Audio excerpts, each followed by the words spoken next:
ஆண்டவருடைய பிள்ளைகளே, யாருமே வர முடியாத இடத்திலே, யாருமே வரக்கூடாத இடத்திலே கர்த்தர் உங்களுக்காக வருவேன் என்று வாக்கு கொடுக்கிறார்.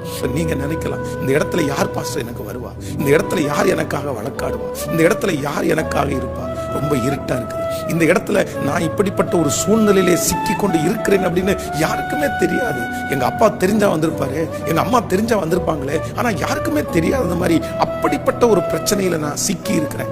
யாருக்குமே நான் தெரிவிக்க முடியாதது போல ஒரு பிரச்சனையிலே ஒருவேளை நீங்கள் சிக்கி இருக்கலாம். ஆனால் ஆண்டவர் வாக்கு கொடுக்கிறார், உங்க இருதயம் கலங்கவே வேண்டாம்.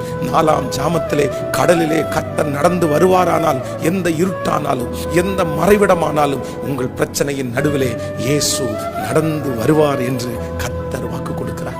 நான் நம்புகிறேன், சில நேரத்திலே உங்களையும் என்னையும் ஆண்டவர் சில தெரியாத இடத்திலே வைத்திருக்கிறார். அவர்களுக்கு தெரிஞ்சால் நமக்கு உதவி செய்வார்கள், அவர்களுக்கு தெரிந்தால் பணம் அனுப்பிவிடலாம். ஆனால் அவர்களுக்கு தெரியாமல் கர்த்தர் வைத்திருக்கிறார். அதை சொல்லக்கூடிய தைரியம் உங்களுக்கு இல்லாமல் இருக்கலாம். நான் எப்படி சொல்லுவேன்? இந்த மாதிரி ஒரு சூழ்நிலைக்குள்ள இருக்கிறத நான் யார்கிட்டையுமே ஷேர் பண்ணவே முடியாது. நீங்க கலங்க வேண்டாம். 4ஆம் ஜாமத்திலே கடலிலே நடந்து வந்த கர்த்தர் இன்று வாக்கு கொடுக்கிறார், யாரும் அறியாத இடத்திலே நான் வருவேன், யாருக்கும் தெரியாத இடத்திலே நான் வந்து உனக்கு நான் உதவி செய்வேன்.